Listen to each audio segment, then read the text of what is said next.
Good morning, afternoon, evening. Hope everybody's well. Um, so, I was on a ward round with the patient.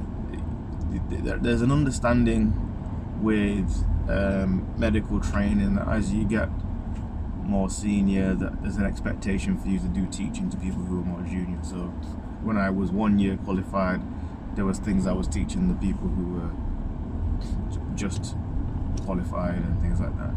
So as a consultant, there's an expectation for you to provide teaching to junior doctors so that they can,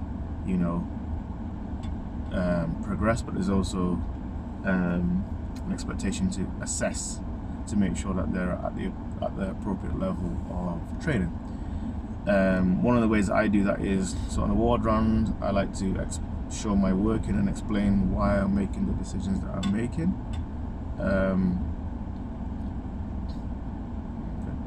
And because they're going to have to justify their own decisions one time. Another thing I like to do is so on a normal ward round, I might be the person that's leading it. I'm talking to the patient, I'm doing my examination, and if there's anything something important in the examination, I might ask the patient to let the junior doctor examine for themselves so that they can learn, or just point something out. But I'm taking the lead. One of the things I like to do is reverse that. So on a ward round, I let the junior doctor take the lead and I take a step back and listen. And obviously if there's a glaring omission, if I have to save the patient, then I might do. But it gives me an opportunity to assess, because that's part of my role as well, making sure that they're moving forward appropriately. So we were doing it on a ward round. I had two junior doctors, a black gentleman who we will call Frank, and a white lady who we will call Lucia. And Frank is black and Lucia is white. And we were on the ward round, and recently we've found it quite difficult from a communication point of view with the masks. Not only does it muffle your voice, and it's difficult for people to understand, but there's some people who might have had a bit of issues with their hearing, and they might have been lip reading more than they realized that they were.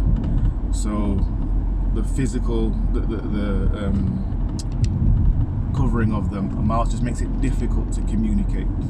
And Frank was, he was doing his best, and he was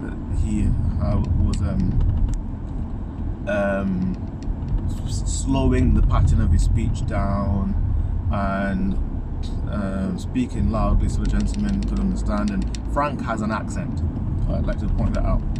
And I had been identified as the consultant, and it was interesting that the gentleman was, when he sought for clarification as to what Frank was saying, he didn't look at me, he looked at Lucia. And we were talking about it after, I wonder, is he not looking at me because I'm also black, and there's an assumption of the fact that he's not going to be able to understand what I'm saying?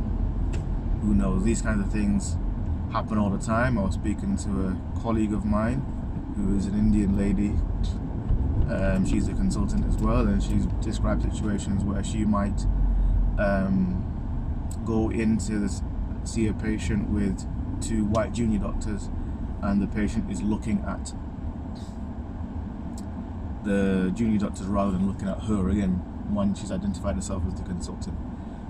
Recently at work, I had a conversation with my colleagues about my experience as a black doctor and a black man, and it's recorded, so it's coming soon. And I found it very, I was very proud of one of my white junior colleagues, because what he mentioned was every now and then you might get a patient say to him, "Oh, I'm glad I'm seeing you and not one of these other doctors," you know. And you know, the point he was making was like, what he was asking, like, what's the appropriate thing to do in that situation? Is it every time somebody says something negative that he's supposed to make a comment about it? You know, because as a black man, aware of the fact that these things are happening, you know, I don't know that I address it every time somebody is off with me, or there's a negative interaction with me, and I'm pretty sure it's because I'm black, or with a patient or whatever, or these things happen where, you know, I don't know that I address it every time. So I just thought it was a very interesting topic or point in terms of allyship. If you are, you know, a white person listening to this, what do you think is the right answer? What are we supposed to do? Is it the right thing? What do you think you're supposed to do? Is it the right thing to address it every time? And if so, like, what are you supposed to say? And those of you who are listening and you're black or minority ethnic, you know, what do you think is the right thing to do in these sort of situations? Because I mean, my opinion is that at the very least there is going to be definitely certain times when something needs to be said, because if I see my colleague having a negative interaction because of whatever, I'm going to step in to be an ally, because evidently the person who is doing that to my colleague doesn't necessarily recognize the humanity in them or respect them or whatever. And for me to see it and not do something about it, I think that is wrong on my part. But I'm very interested in what you guys think. So yeah, please let me know.